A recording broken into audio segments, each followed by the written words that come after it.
여러분, 혹시 최근에 파이 네트워크 노드 업데이트 소식 들으셨어요? 이게 그냥 보면 뭐 기능 좀 좋아졌나 보다 하고 넘어갈 수 있는데 와, 이게 사실은요. 그 뒤에 웹3의 미래를 둘러싼 엄청난 전략 싸움이 숨어 있습니다. 그래서 오늘 파이가 대체 어떤 새로운 길로 가르는 건지, 그리고 완전 정반대의 방식으로 신뢰를 만들겠다는 강력한 경쟁자 인터링크 네트워크는 또 뭔지 이 둘을 한번 제대로 파헤쳐 보겠습니다. 네, 바로 이겁니다. 파이 코어 팀이 노드 0.5.4 버전을 내놨어요. 겉으로만 보면 그냥 늘 하던 그런 업데이트 같잖아요? 근데 절대 그게 다가 아니라는 거죠. 이번 업데이트는요, 파이의 운명을 가를 수도 있는 아주 중요한 전략적인 변화의 시작을 알리는 신호탄이나 마찬가지입니다. 그래서 오늘 우리가 뭘 볼 거냐면요. 먼저 파이가 왜 방향을 틀었는지, 그리고 그 경쟁자인 인터링크는 어떤 녀석인지 살펴볼 거고요. 그 다음엔 이 둘이 신뢰를 만드는 방식, 또 돈 버는 방식, 이 경제 모델이 어떻게 다른지 비교해 볼 겁니다. 그리고 제일 중요한 거, 그래서 우린 이제 뭘 해야 하나, 이 전략까지 딱 짚어드릴게요. 자, 그럼 바로 시작해 볼까요? 자, 첫 번째로 파이의 이 큰 그림, 이 전환점이 대체 뭐길래 이렇게까지 이야기하는지 이걸 먼저 봐야겠죠. 이건요, 그냥 버그 몇 개 고친 수준이 절대 아닙니다. 와, 이거 진짜 파이노드 돌려보신 분들은 다 아실 거예요. 그동안 커뮤니티에서 불만이 정말 어마어마했잖아요. 노드는 왜 이렇게 자꾸 끊기는지, 보상 계산은 왜 맨날 이상하게 되는지, 그리고 제일 열받는 거, 포트 열렸다고 뜨는데 확인해보면 막혀있고, 이런 골치 아픈 문제들요. 이번 0.5.4 업데이트가 바로 이런 고질병들을 싹 고치는 데 집중했습니다. 근데 진짜 중요한 변화는 따로 있어요. 바로 이름이 파이 노드에서 파이 데스크톱으로 싹 바뀌었다는 점입니다. 이게 그냥 이름만 바꾼 게 아니고요. 기존에 따로 놀던 노드 앱, 채굴 앱, 개발자용 앱 스튜디오 이걸 전부 하나로 합쳐버린 거예요. 그러니까 이젠 단순한 채굴 도구가 아니라 파이 생태계 전체를 관리하는 총사령부, 그런 허브가 되겠다는 야심을 대놓고 보여주는 거죠. 네, 바로 이겁니다. 핵심은 이거예요. 귀찮은 기술 문제들을 굳이 해결한 진짜 이유. 그건 바로 이제부터는 그냥 참여만 하는 걸로는 안 된다. 제대로 된 성능과 안정성을 보여달라는 선전포고 같은 겁니다.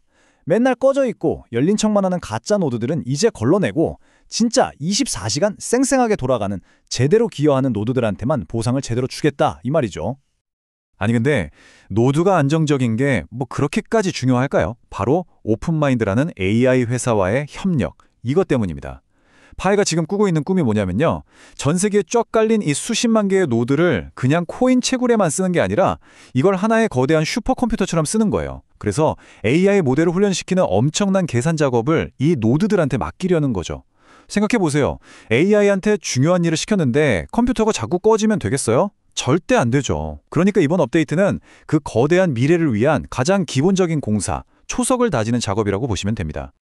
자, 이렇게 파이가 자기 집안 단속을 하고 내실을 다지는 동안 시장에는 전혀 다른 방식으로 이 신뢰라는 문제를 풀겠다고 나선 아주 강력한 도전자가 나타났습니다. 그 이름은 바로 인터링크 네트워크입니다. 인터링크가 내세우는 건 진짜 단순하고 확실해요. 야, 요즘 AI가 하도 진짜 같은 가짜 인간들을 만들어내니까 우리는 그냥 시작부터 이 사람은 진짜 인간입니다 라는 걸 기술로 도장 꽝 찍어서 블록체인에 새겨버리자. 바로 이겁니다. 그래서 인터링크는 가입하는 방식부터가 완전히 달라요. 먼저 AI가 내 얼굴을 쓱 스캔하고요. 이게 사진이나 동영상이 아니라 진짜 살아있는 사람인지 확인하는 라이브 테스트를 합니다. 근데 여기서 끝이 아니에요. 제일 중요한 건 영지식 증명이라는 기술을 써서 내 얼굴 정보 같은 민감한 개인 정보는 절대 저장하지 않으면서도 이 사람은 이 네트워크에 딱 한 명밖에 없는 유일한 진짜 인간이다 라는 사실만 딱 증명해내는 거죠. 기술적으로 아주 깔끔하죠? 가로 이 지점에서 두 네트워크의 철학이 완전히 꽝 하고 부딪힙니다. 신뢰라는 걸 대체 어떻게 만들 거냐? 이 근본적인 질문에 대한 답이 180도 다른 거예요. 이 화면이 딱 핵심을 보여주는데요. 파이는 뭐죠? 사람이 사람을 믿고 초대하는 방식, 즉 사회적 신뢰 모델입니다. 내 친구니까, 내가 아는 사람이니까 믿는 거죠. 반면에 인터링크는 사람이 끼어들 여지가 없어요. 기계가 먼저 삑! 당신은 검증된 진짜 인간입니다 하고 도장을 찍어주는 기술적 신뢰 모델인 겁니다. 인간관계냐, 기술 증명이냐 완전히 다른 길이죠. 자, 이렇게 신뢰를 만드는 방식이 다르니까 당연히 돈을 벌고 시장에 접근하는 전략도 다를 수밖에 없겠죠. 파이는 일단 사람부터 모으고 보는 거예요. 수천만 명이라는 어마어마한 커뮤니티를 먼저 만들고, 자, 우리 이렇게 사람 많으니까 들어오세요 하면서 기업들을 끌어들이는 거죠. 이게 바로 아래에서 위로 올라가는 상향식 전략입니다.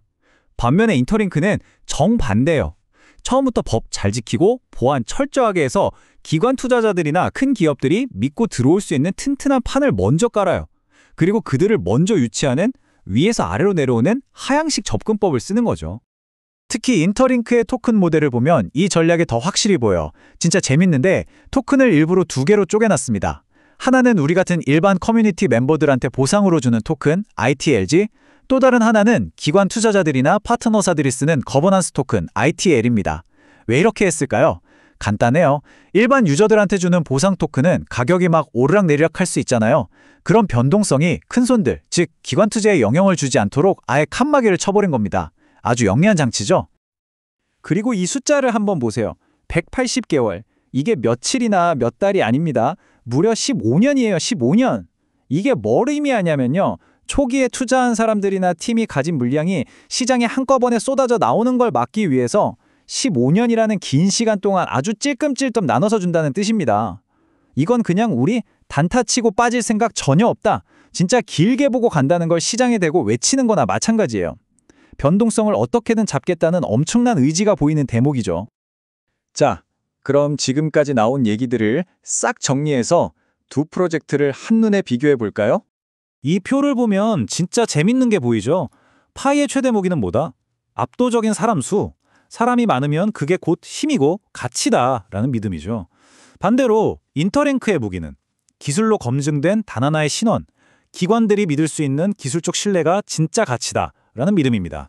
근데 보세요. 파이의 약점은 이 많은 사람들을 데리고 뭘 할 건지 아직 확실히 못 보여줬다는 거고, 인터링크의 약점은 이제 막 시작해서 사람이 별로 없다는 거예요. 와, 기가 막히게 서로의 강점이 상대의 약점이 되는 완벽한 데칼코마니 아닙니까? 자, 그럼 여러분은 어떻게 하시겠어요? 이렇게 완전히 다른 두 미래 앞에서 우리는 어떤 선택을 해야 할까요? 여기에 대해 아주 명쾌한 전략이 있습니다. 정답은 하나만 고르지 마라입니다. 둘 다 참여하는 투트랙 전략이 최선이라는 거죠. 자, 보세요. 파이는 어차피 돈 드는 거 아니잖아요. 시간 조금 투자해서 버튼 누르는 거니까 이 거대한 사회적 실험이 어떻게 되나 끝까지 지켜보는 겁니다. 그리고 동시에 인터링크처럼 완전히 다른 길을 가는 프로젝트에는 초기에 발을 살짝 담가서 자리를 선점해 두는 거죠. 이렇게 양쪽에 다리를 걸쳐 놓으면 나중에 웹3의 미래가 어떤 방향으로 터지든 우리는 손해볼 일이 없는 겁니다. 이게 바로 현명한 분산 투자 아니겠어요? 결국 마지막 질문은 이겁니다. 미래의 웹3는 과연 수천만 명의 사람이 모여서 만드는 커뮤니티의 힘으로 만들어질까요? 아니면 철저한 기술과 규제로 무장한 기관의 신뢰를 바탕으로 세워질까요? 사람 대 기술, 이 거대한 싸움의 승자는 누가 될지 그 답은 결국 시간이 알려주겠죠. 하지만 우리는 그 결과를 그냥 기다리는 게 아니라 두 가지 가능성 모두에 참여하면서 현명하게 미래를 맞이할 수 있을 겁니다.